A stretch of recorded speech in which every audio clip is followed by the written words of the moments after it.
အားလုံးမင်္ဂလာပါဒါကျွန်တော်ရဲ့တပတ်ကူတဲတစ်ကွက်လိုက်တဲ့ဖော်မွေးစိတ်ပေါ့နော်ဒီကစမယ်နော်ပထမကတနေ့ချားစီးပေါ့နော်တနေ့ချားစီးပထမကပေါ့နော်3ညခါ3ပိတ်3ည3နောက်တွဲမူသည်ထွက်တဲ့စနစ်ပေါ့နော်3ည3နောက်တွဲလို့ထွက်လာရင်ထိတ်စည်းသည်တပတ်ကူတဲတစ်ကွက်ဖော်တဲ့စိတ်ပါနော်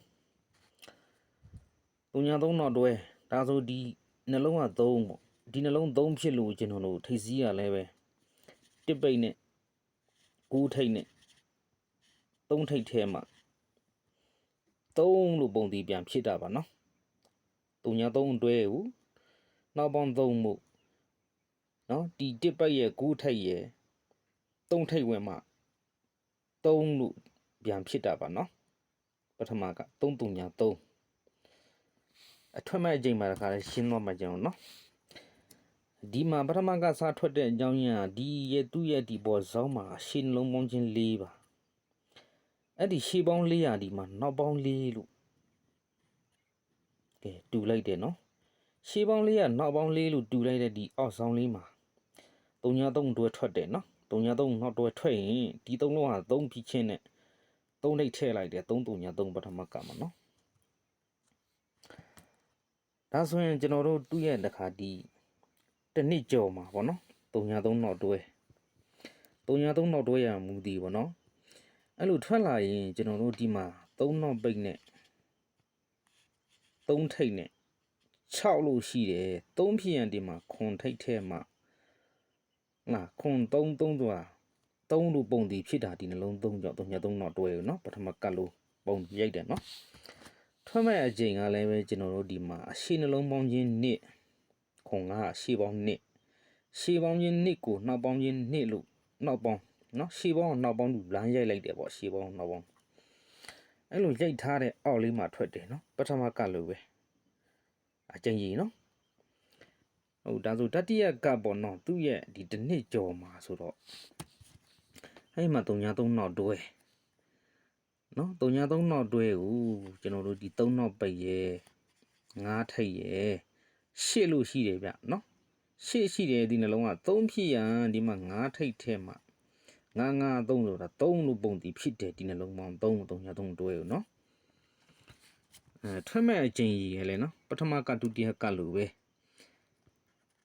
အဲ့မှာရှင်းနှလုံးပေါင်းချင်း9ကိုနောက်နှလုံးပေါင်းချင်း9လို့ပေါင်းချင်းလူလမ်းရိုက်လိုက်တာပေါ့နော်ရှေးပေါင်း9ကိုနောက်ပေါင်း9လို့လမ်းရိုက်လိုက်တော့သူ့ရဲ့ဒီအားလေးမှာထွက်တယ်နော်ငါ3ည3တတိယကမှာ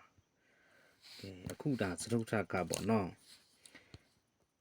ဒီနှစ်ချားစည်းဆိုတော့နော်ဒီနှစ်ချားဆိုတော့ဒီနှစ်ထဲမှာပေါ့နော်3ည3နောက်တွဲကိုထွက်မဲ့အကျိန်ဒီကျိန်နဲ့ပဲရှိတယ်နော်ကျွန်တော်တို့အကျိန်ရည်ဒီမှာအရှိနှလုံးပေါင်းချင်း6ကနောက်နှလုံးပေါင်းချင်း6လို့နော်တွားတူပြီဗျာနော်မယုံလိုက်ကြည့်ပါနော်အဲ့လိုတူထားတာရှေးပေါင်းနောက်ပေါင်းတူထားတာဒီကျိန်နဲ့ပဲရှိတယ်နော်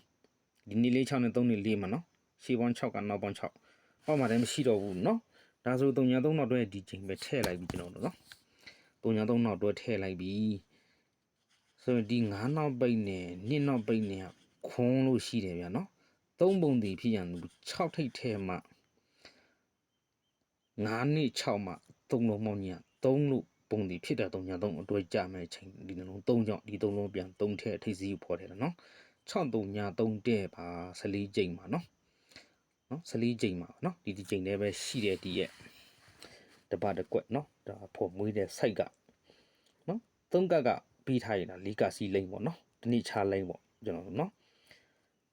ကျွန်တော်ပြန်ပြောမယ်နော်3ည3နောက်တွဲရမူသည်ထွက်လာရင်ကျွန်တော်တို့ထိတ်စည်းလိုင်းဒီတစ်ပိတ်ရဲ့9ထိတ်ရဲ့3ထိတ်ရဲ့နော်193ဆိုဒီ3လုံးပေါင်းည73ပုံတည်ဖြစ်တယ်ဒီနှလုံး3ကြောင့်နော်ထွက်မဲ့ချိန်ကလည်းပဲဒီရှေ့ပေါင်းနောက်ပေါင်းတူရိုက်တဲ့ဒီအောက်ဆောင်လေးမှာ3ည3နောက်တော့ထွက်တယ်ဒီနှစ်ကြော်မှာနော်3ည3နောက်တွဲထွက်ရင်နော်ထွက်မဲ့ချိန်ကနော်ရှေ့ပေါင်းချင်းနိကနောက်ပေါင်းနှစ်လို့နော်ရှေ့ပေါင်းနောက်ပေါင်းတူတဲ့အချိန်အောက်မှာလေးထွက်တယ်3ည3နောက်တွဲဒါဆိုထိတ်စည်းဒီ3နောက်ပိတ်ရဲ့3ထိတ်ရဲ့6လို့ရှိတယ်3ဖြစ်ရင်ဒီမှာခွန်ထိတ်ထဲမှာနော်ဒီ3လုံးက73ပုံတည်ဖြစ်တယ်ခွန်3ည3ဒီနေ့ကြော်မှာ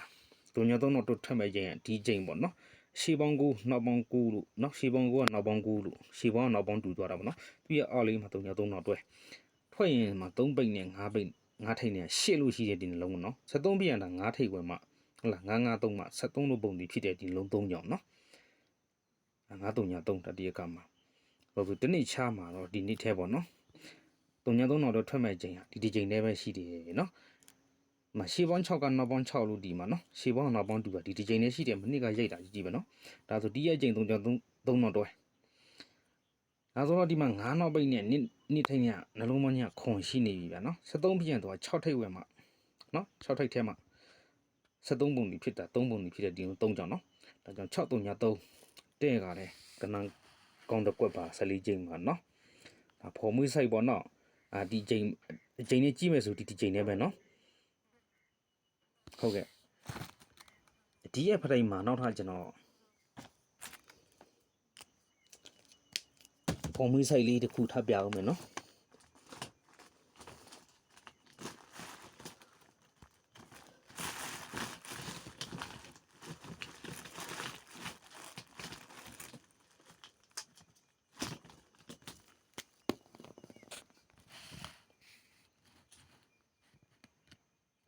သူနဲ့နှိတ်ချင်းမဲ့နော်ကျွန်တော်ဒါသူရဲ့ဒီနှိတ်ချင်းပါမယ်နော်ဒီရဲ့စိတ်ကတော့ဒါလည်းအပိတ်ဖော်ထဲရုံပဲ66ရှိဘူးနော်66ရှိဘူးကပုံတီပေါ့နော်66ရှိဘူးလို့ထွက်လိုက်ရင်ကျွန်တော်တို့အပိတ်ဒီအပေါ်က10 break ပါ434ရနော်10 break နဲ့ကဲဒီနောက်ပိတ်နဲ့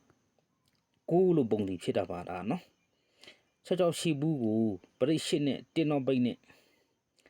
ပေါင်းကြီးက9လို့ပုံတီဖြစ်တယ်နော်ဒါအပိတ်ဖော်ထဲတာ66ရှိဘူးကိုနော်ဟုတ်ပြီဒါဆိုသူ့ရဲ့ဒီတစ်နှစ်ချမှာနော်အဲ့3ည3နောက်တွဲနဲ့တစ်နှစ်ထဲပဲနော်66ရှိဘူးပုံတီပေါ့နော်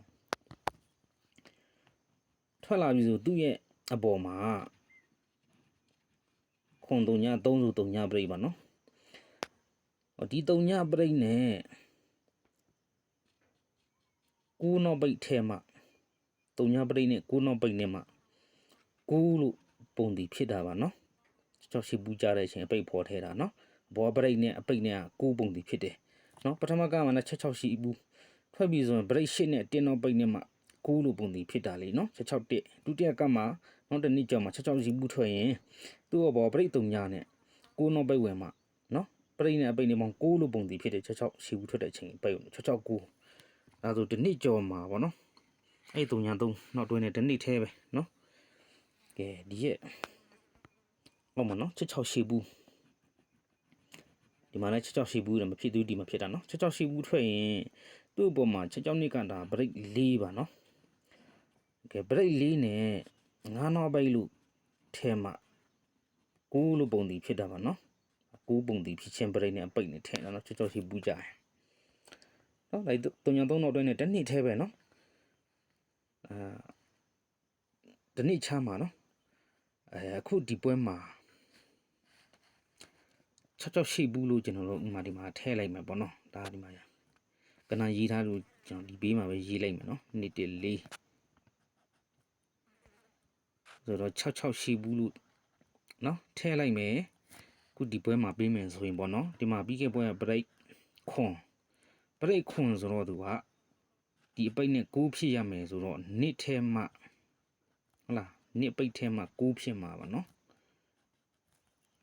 ဒါဆို66နှစ်ပေါ့နော်ဟုတ်ကဲ့ဒါဖော်မွေးနဲ့စိတ်ပြပေးလိုက်တယ်နော်6 3ည3ရယ်66နှစ်ရယ်ပေါ့နော်ဟုတ်ဒီချိန်မှာပေးမယ်ဆိုနော်ဒါ6 3ည3တော့သူ့အချိန်ဖြစ်တယ်နော်66နှစ်ကတော့အချိန်မတွေးသေးဘူးပေါ့ကျွန်တော်နော်ဟုတ်ကဲ့66နှစ်ပေါ့နော်အာဆီယံမလို့ပေါ့နော်ဒါတွေကလို့66ရှိဘူးကိုနော်ဒါပရိတ်နဲ့အပိတ်နဲ့ကနော်6ဖြစ်အောင်ဖော်ထဲတယ်ဒီပွဲမှာ66နှစ်နော်66ရှိဘူးပုံတီပေါ့နော်ဟုတ်3ည3နောက်တွဲပုံတီကိုလည်းထိပ်စည်းဒီလို3လုံးထည့်တယ်3ည3တွဲလားနော်ထိပ်စည်းဒီလို3လုံးထည့်တယ်နော်3ထည့်တယ်ထိပ်စည်းဒီလို3လုံးမင်း3လို့ပြန်ထည့်တယ်ဒီနောက်ပေါင်း3 3ည3တွဲနော် အဲဆိုဒီပွဲမှာ3ည3အတွက်ထိစီဒီလို3လုံးဆိုတာ6ထဲမှာဟုတ်လား3ဖြစ်မှာမို့6 3ည3အချိန်ရသူ့အချိန်ပဲနော်ဟုတ်ကဲ့အောင်မြင်ပါစေနော်14ချိန်မှာ6 3ည3ရဲ့6 6 2ရဲ့ပေါ်မွေး site လေးပြပေးလိုက်တယ်